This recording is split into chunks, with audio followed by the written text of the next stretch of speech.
Halo semuanya, apa kabar? Di video kali ini aku akan membahas tentang spektrum bintang, mulai dari apa itu spektrum bintang, bagaimana kita membentuk spektrum bintang, dan informasi apa saja yang bisa kita dapatkan dari spektrum bintang. Di sini aku akan fokus ke teori-teorinya saja dulu. Untuk perhitungan-perhitungannya, aku akan buatkan di video yang terpisah. Kita mulai dari apa itu spektrum bintang.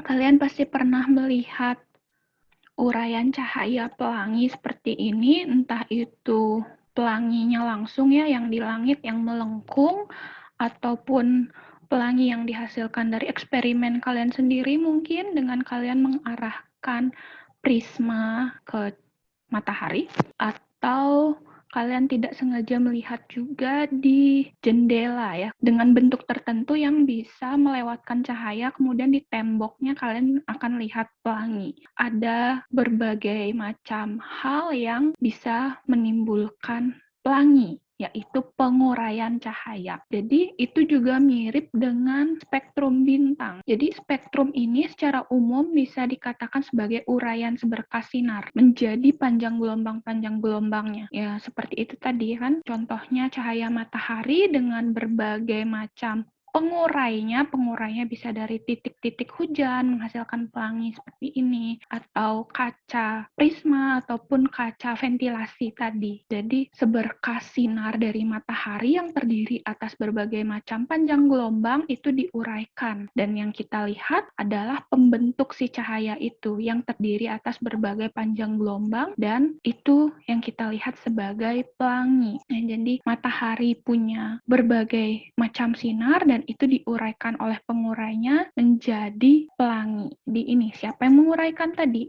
Titik-titik hujan, kaca ya, baik kaca prisma maupun kaca ventilasi tadi contohnya. Itu spektrum ya, spektrum matahari. Nah, bagaimana dengan spektrum bintang? Nah, untuk spektrum bintang ini yang menguraikan bukan kaca ataupun titik hujan, melainkan namanya adalah kisi difraksi ya.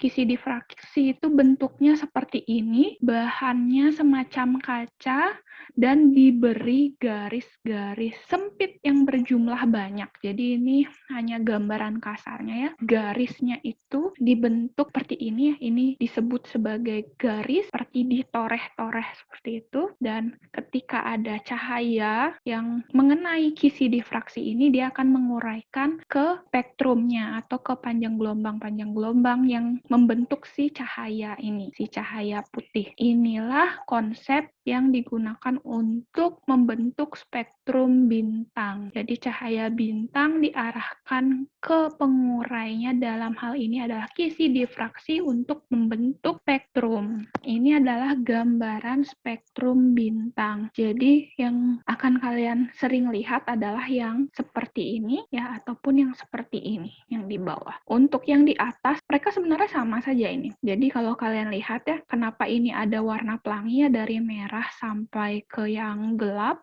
gelap ini menunjukkan si panjang gelombangnya, yang mana panjang gelombang untuk yang warna merah ini lebih panjang daripada yang warna ungu, alias si energinya lebih rendah daripada yang warna biru hingga ke ungu ini. Biru hingga ke ungu ini punya panjang gelombang yang kecil alias energi yang tinggi. Jadi ini sama saja ya, warnanya merepresentasikan panjang gelombang. Jadi ini panjang gelombang panjang yang merah, dan yang ini panjang gelombang pendek untuk yang warna ungu. Kemudian di sini ada selingan garis-garis gelap. Yang paling jelas di sini adalah garis-garis gelap. Ini sesuai juga ada penurunan intensitas seperti ini yang kita kenal sebagai garis absorpsi. Jadi inilah yang akan dianalisis untuk mengetahui informasi dari bintang tersebut. Pada panjang gelombang berapa ada penurunan intensitas atau garis-garis absorpsi ini. Sebenarnya mungkin ada garis terang juga ya yang disebut sebagai garis emisi, tapi ini sangat kecil. Garis-garis emisinya tidak ada emisi yang sangat prominent gitu ya, yang sangat jelas. Kalau kalian perhatikan sini mungkin ada emisinya yang intensitasnya meningkat sedikit, tapi tidak cukup jelas sehingga sebenarnya di sini ada garis-garis terang juga ya. Mungkin kalian bisa lihatnya di sini. Cuman karena memang dia bukan emisi yang kuat, jadinya tidak terlalu jelas terlihat. Tapi di sini yang jelas terlihat adalah garis-garis absorpsinya dengan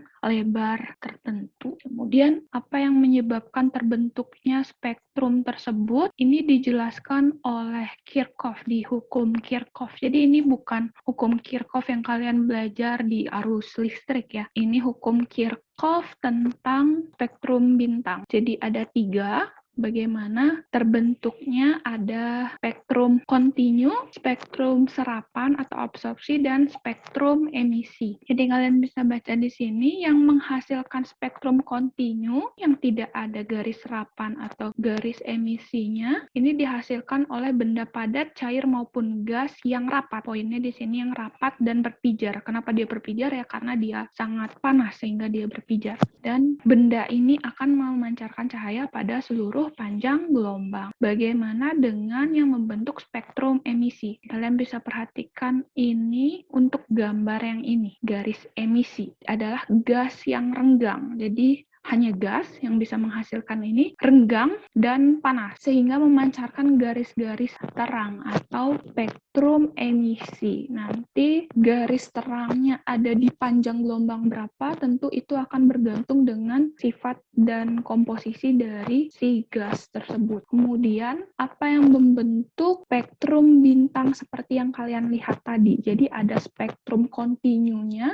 kemudian diselingi dengan garis-garis gelap. Ini kan seperti contoh yang kalian lihat tadi ya. Apa yang membentuk ini? Jadi ada gas renggang ya, yang dingin dalam konteks ini adalah lebih dingin daripada sumber di sini. Gas renggang yang dingin yang lebih dingin daripada sumber cahaya di belakangnya. Jadi si gas dingin ini berada di depan sumber lain yang panas. Ini yang akan menghasilkan spektrum kontinu yang diselingi dengan garis gelap atau spektrum absorpsi. Jadi ini representasinya di bintang adalah ini si pusat si bintang ya. Kalau pusat bintang itu kan lebih rapat dan lebih panas. Kemudian ini adalah seperti atmosfernya. Atmosfernya bertemperatur lebih rendah dan lebih renggang kerapatannya. Gambarannya di bintang seperti itu, atau ya memang bisa ada bintang terus di depannya ada gas atau awan raksasa ya, awan molekuler raksasa juga bisa, atau kalau yang emisi ini ya hanya nebula atau awan molekuler. Kemudian sekarang kita bahas apa sih penyebab terbentuknya garis-garis tersebut. Ada yang absorpsi yang intensitasnya menurun, atau garis emisi yang intensitasnya meningkat. Yaitu kuncinya ada di sini, perpindahan elektron. Di sini aku gambarkan ceritanya adalah sebuah atom. Dan di sini adalah ceritanya atom hidrogen. Kenapa hidrogen? Karena ini yang paling melimpah di alam semesta dan paling sederhana ya, karena hanya ada 1 proton dan 1 elektron. Nah, di sini mungkin agak nyambung juga dengan pelajaran kimia gitu ya. Sudah belajar bahwa sebuah atom itu ada kulit-kulitnya. Ya. Di sini aku beri nama N1, N2, N3. Kulitnya ini maksudnya bagaimana? Jadi si elektron ini cuma boleh berada pada tingkat energi ini, yang cuma boleh di N1, N2, maupun N3. Jadi di sini juga ada energinya. Jadi untuk berada di N1, energi si elektron harus sekian, minus 13,6 elektron volt. Kemudian untuk berada di N2, energinya harus minus 3,4 elektron volt, N3 harus energinya minus 1,51 elektron volt, dan seterusnya. Ini kan nggak cuma sampai 3, ada lagi hitungannya bagaimana, nanti aku akan jelaskan di video lainnya. Jadi, kalau misalnya si elektronnya punya energi misal berapa ya, minus 10 elektron volt misalnya, ya nggak bisa Berarti di antaranya N1 sampai N2 ini nggak bisa berada di tengahnya gitu ya. Dia punya energi minus 10 elektron volt. Ya, bukan berarti dia bisa berada di tengahnya. Jadi, cuman boleh antara ini atau ini. Kalau energinya minus 10 berarti gimana? Ya, dia tidak bisa berada di N2 karena dia kekurangan energi. Berarti dia akan jatuh lagi ke sini. Akan berada di N1. Begitu juga yang lainnya ya. Misal dia punya energi minus 2 elektron volt ya. Bukan berarti dia boleh berada di antara N2 dan N3 ini. Boleh mengorbit di sini, tidak. Jadi hanya ini yang diperboleh. Dan sekali lagi aku tegaskan, ini nilai energi untuk atom hidrogen. Jadi si elektron ini hanya diperbolehkan berada pada tingkat energi tertentu. Dan aku tadi sudah contohkan, jika tidak cukup ya dia akan pindah ke atau masuk ke orbit dengan tingkat energi yang dia sanggupi. Itu tadi ya, minus 10 elektron volt misalnya, dia nggak sanggup ke minus 3,4 elektron volt, kurang energinya. Jadi dia akan ke N1. Terus sisa energinya kemana? Sisa energinya akan dilepaskan. Sisa energinya akan dilepaskan, inilah yang akan membentuk garis emisi. Begitu juga sebaliknya, jika misalnya ya, si elektron dapat energi ya, dapat foton dari sumber lain, misalnya awalnya dia berada di tingkat dasar, jadi kalau elektronnya berada di N sama dengan 1, ini disebut sebagai tingkat dasar, kemudian dia memperoleh energi, dia punya energi yang lebih, kalau energinya cukup untuk ke N2, dia bisa berpindah ke N2, dari minus 13,6 elektron volt, misal dia dapat energi 10 elektron volt lagi, dia punya energi yang lebih sehingga dia bisa pindah ke tingkat yang lebih tinggi. Dan perpindahan ke tingkat energi yang lebih tinggi ini, dia menyerap energi, menyerap foton, sehingga inilah yang akan menghasilkan garis absorpsi. Jadi intinya adalah garis absorpsi dan garis emisi ini dihasilkan oleh perpindahan elektron. Kapan dia menyerap energi, kapan dia melepaskan energi. Ketika dia menyerap energi, berarti dia menghasilkan garis absorpsi, dan ketika dia melepaskan energi, dia akan menghasilkan garis emisi. Dan ada tingkatan-tingkatan energi yang harus dia penuhi. Tidak boleh sembarangan di tingkat energi yang dia mau. Sekarang kita masuk ke informasi apa yang bisa kita simpulkan dari sebuah spektrum bintang. Yang pertama, temperatur bintang. Ini kalian sudah belajar di video aku tentang radiasi benda hitam. Jadi dengan spektrum bintang ini yang garis warna merah ya, kita bisa dekati dengan radiasi benda hitam. Jadi yang biru ini adalah garis untuk radiasi benda hitam, yang mana bintang memang spektrumnya mendekati dengan spektrum dari benda hitam. Nah, dari spektrum benda hitam ini kita bisa anggap sebagai temperatur untuk si bintang tersebut. Hubungan antara puncak panjang gelombang si radiasi benda hitam dan di mana puncak tersebut berada pada panjang gelombang berapa, itu juga bisa digunakan untuk menentukan temperatur si bintang. Yang ini kalian sudah belajar. Kita lanjut ke informasi selanjutnya, yaitu tentang gerak si bintang. Jadi nanti akan ada dua istilah, yaitu redshift dan blue shift, pergeseran merah dan pergeseran biru. Jadi maksudnya bagaimana? Si bintang ini bisa bergerak kemana saja ya. Seperti halnya matahari, matahari kan juga bergerak mengitari pusat galaksi. Nah, si bintang yang kita amati juga bergerak juga dong, karena dia juga mengorbit pusat galaksi. Nah, misalnya suatu bintang ini punya gerak ke arah sini. Kalian bisa membayangkan 2 dimensi seperti ini maupun 3 dimensi ya.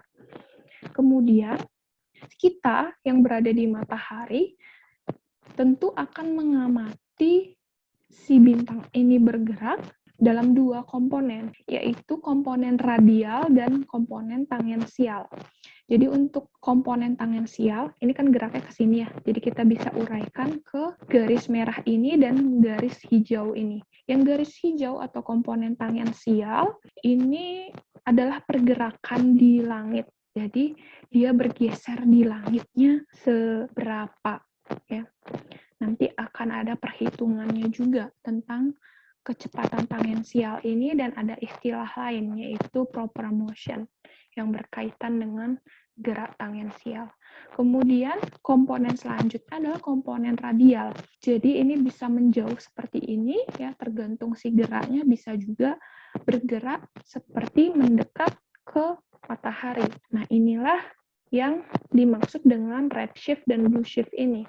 Jika si bintang bergerak menjauh ya, jika komponen radialnya bergerak menjauh, ini dikenal sebagai redshift. Jadi si garis-garis absorpsinya ini tampak seperti bergeser ke panjang gelombang yang lebih panjang atau ke panjang gelombang yang lebih merah. Jadi ini yang di tengah adalah spektrum jika si bintangnya diam. Sudah ada garis absorpsinya pada panjang gelombang berapa, dan seterusnya.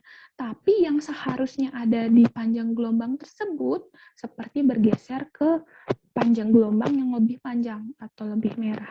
Makanya dikenal sebagai redshift. Begitu juga sebaliknya, jika seharusnya pada panjang gelombang berapa, tapi karena dia bergerak mendekat, si garis tersebut akan bergeser ke panjang gelombang yang lebih pendek atau kita kenal sebagai blueshift. Jadi informasi pergeseran garis ini yang akan menginformasikan kita bagaimana sih gerak bintang. Apakah mendekat ataukah menjauh. Seberapa besarnya tentu ada juga perhitungannya. Kemudian selanjutnya informasinya adalah tentang komposisi kimia. Kalau komposisi kimia ini mungkin kita nggak bisa detail juga ya. Kalau aku sendiri sih nggak hafal ya. Jadi serapannya di panjang gelombang berapa, terus itu informasi komposisi kimianya. Cuman kalau panjang gelombang berapa, serapannya, terus artinya komponen ini aku sendiri sih nggak hafal ya. Cuman ringkasnya adalah dengan mempelajari si garis serapannya ini ada di panjang gelombang berapa, ini akan menginformasikan komposisi kimia dari si bintang. Yang selanjutnya adalah aktivitas fisis lainnya. Dalam hal ini adalah rotasi dan kerapatan atmosfer bintang. Ya, banyak sih sebenarnya hal lain yang bisa diulik dari spektrum bintang ini, tapi ini umumnya aktivitas fisisnya apa saja yang bisa dilihat dari spektrum bintang, yaitu rotasi dan kerapatan atmosfer bintang. Jadi dari rotasi dulu ya. Kalau matahari kan bendanya di langit terlihat extended seperti ini ya, punya luasan tertentu, dan kalian sudah tahu juga bahwa si matahari ini berotasi seperti itu. Dengan rotasi seperti ini, kalian akan melihat bahwa satu bagian matahari ini akan atom-atomnya akan bergerak ke arah kita, sedangkan bagian lain akan bergerak menjauh ya. Jadi ini seperti ujung panah, ini seperti ekor panah gitu ya.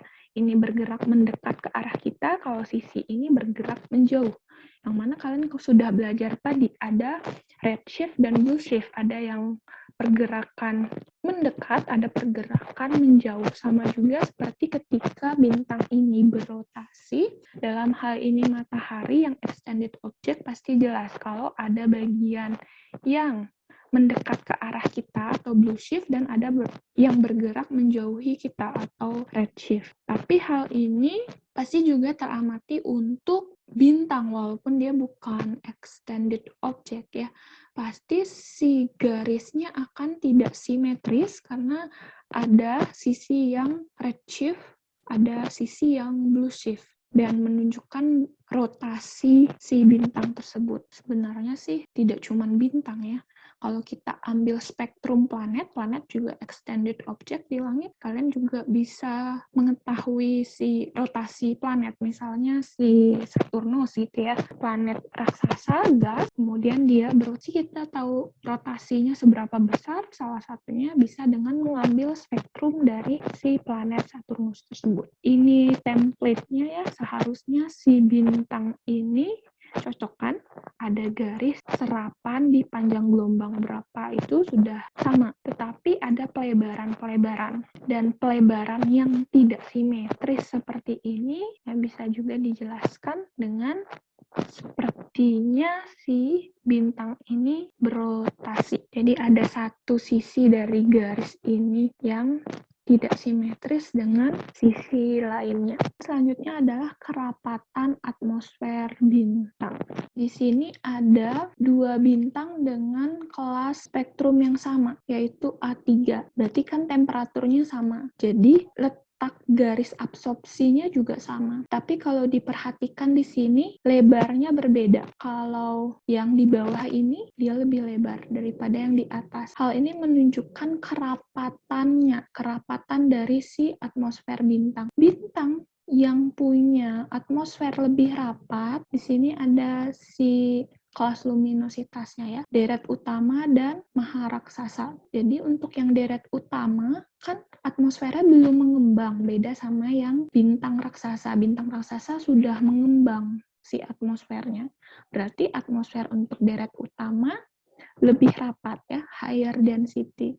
Terus kenapa dia bisa melebar? Karena atom-atom yang ada di atmosfer itu lebih sering bertumbukan. Sering bertumbukan ini yang menghasilkan spektrum yang melebar. Sering bertumbukan, kecepatan antar atomnya juga meningkat, dan ini yang menghasilkan spektrum yang lebih lebar. Berbeda dengan maharaksasa ini, karena atmosfernya mengembang, jadi kerapatan si atmosfer rendah dan akan menghasilkan spektrum yang lebih sempit. Karena rendahnya kerapatan tersebut, si antar atomnya itu jarang bertabrakan, jarang bertumbukan, sehingga kecepatan atomnya juga kecil, sehingga spektrumnya lebih sempit. Itu saja dulu yang mau aku bahas dari video ini. Untuk perhitungan-perhitungan dan sebagainya kita bahas di video lainnya.